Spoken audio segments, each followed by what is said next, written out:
So a couple of weeks back, I got the chance to do some pretty awesome stuff with base performance simulators and the British F1 Grand Prix.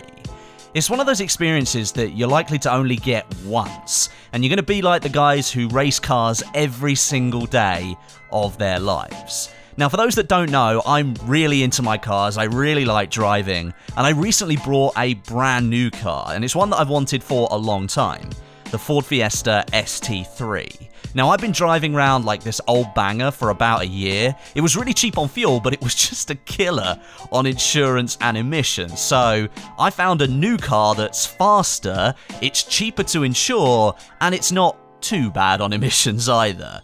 Now, of course, you have to stick to the speed limits when you drive around on public roads, so when the chance came up for me to drive some properly fast cars around the Silverstone racetrack and some state-of-the-art driving simulators, well, the choice was easy. I was like, where do I sign?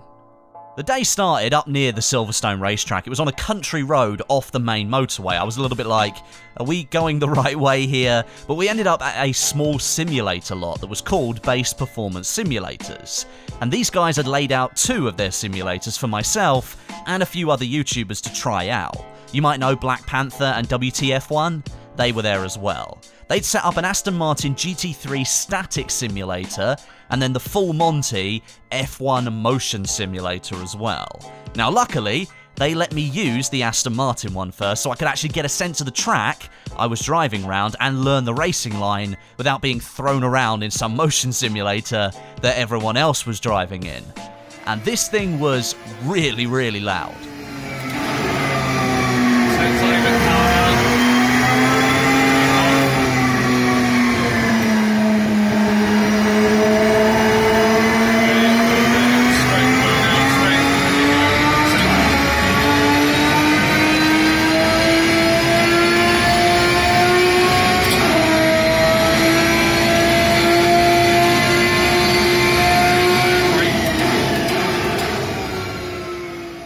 So I got 6 laps in that, learning how to drive around the Silverstone circuit with a person in the passenger seat, guiding me round, telling me where to change gear, the best points to brake, and so on.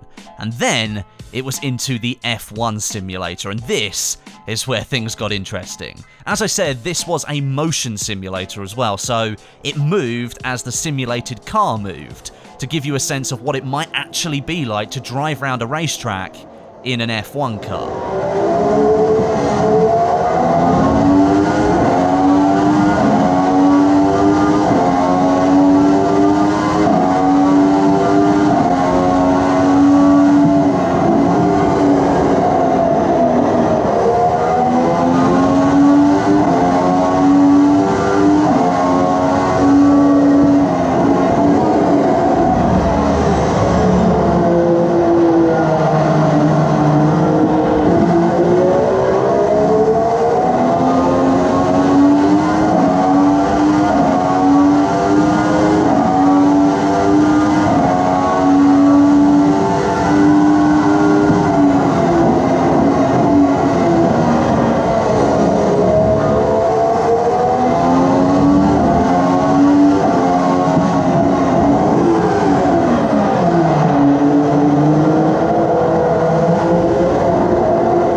It was scarily accurate. Hitting the apex on some of the corners meant for a little bit of a sore butt once you'd finished your laps, but the sensation you got was just incredible. All cocooned up in your seat, laying down, feet stretched right out to hit the pedals, and basically no room to move your arms whatsoever. A whole new level of respect for F1 drivers is in my head now. How they can sit there, sweating buckets, bumping around, and pulling severe G-force around corners for 50, 60, sometimes even 70 laps is just insane. Their bodies take so much punishment in there, and I only did 6 laps in a simulated environment, and my body was worn out. But my god, was it an awesome experience. But that was only half of the day that had been planned out. The next part, we moved away from the simulators and we moved over to the Silverstone racetrack itself. and it was time to drive some real cars. The team had set up 3 different experiences: driving in an Aston Martin V8 Vantage, a GT car, driving in a Ferrari F430, an old proper supercar, and then a passenger experience with Esteban Ocon, F1 driver for Force India, in an Ariel Atom. We were all super pumped for that part, but things went a little bit off track. No pun intended there. Esteban was on one of his laps in the Ariel Atom with one of the guys that I'd met from the event, and the car caught fire. I'm not kidding. Fire was spewing out the engine halfway around the Silverstone track. This car was brand new. It had been driven from the factory that day, and it had only done 10 laps of Silverstone, and then it set on fire. And whilst we can all laugh about it now, it was really, really scary at the time. There were quite a few people out on the track doing Porsche driving experiences. There were a few people with us who were out there in Aston Martins and out there in Ferraris, and we didn't know which of the cars had crashed or gone up in flames for about 5 minutes. So we were all a little bit on edge, hoping that nobody had got hurt. Luckily, no one was hurt at all, but the car was totally ruined. We did all get to drive around with Esteban in the end. He had to swap from an Aston Martin to a Ferrari, I think, because he broke the Aston Martin, just like the car he'd set on fire. So not only had he been in a fire that day, he'd also broke an Aston Martin V8 Vantage. It just seemed like when we were going around in it that it didn't have the power that the other car had. But this guy is just an incredible driver. I've never seen someone brake the way that he does. He lifted his foot full out of the footwell and then just slammed it on the brake pedal. And he was braking so late as well. I thought we were going to career off the track and go and hit the barriers, but this guy 100% knew what he was doing. But I've never been in a car where somebody has driven like that. In total control, but probably from the outside, it looked totally in control. But from inside the car, it was like a roller coaster ride where you're doing like 90 miles an hour being thrown around in your seat. The guy was an incredible driver.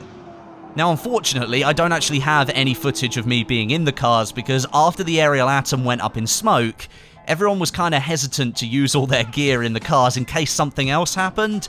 But we have managed to get some shots here of people getting in the cars and going past the pit wall and things like that. But that's not all. After all was said and done, the guys at the Silverstone track pulled out some pieces of paper for us all. They're letting me give away a pair of tickets for the British Grand Prix at Silverstone in July. The tickets cover all of the days of the event. That's free practice on Friday, qualifying on Saturday, and then the full race on the Sunday. And one of you guys out there can get your hands on these tickets. All we need to do is head down into the description of this video, click the link to my Twitter page, retweet that tweet, and I'll be picking a random winner in a few days' time to be the lucky ones who get this set of tickets to the British F1 Grand Prix. Good luck to everybody who enters, and a huge, huge thank you to the guys at Silverstone and the Base Performance Simulator location for letting me use their kit and drive their fast cars. It was an experience I probably won't forget for a long time. But thanks very much for watching, I hope you enjoyed it. Let me know if you'd like to see some more videos about cars in the future. Need for Speed 2017, I think, is being revealed at EA Play this year, so I could do more videos of that in the future, if that's something that you guys would want to see. But until next time, my name is Westie, and I'll catch you guys in the next video.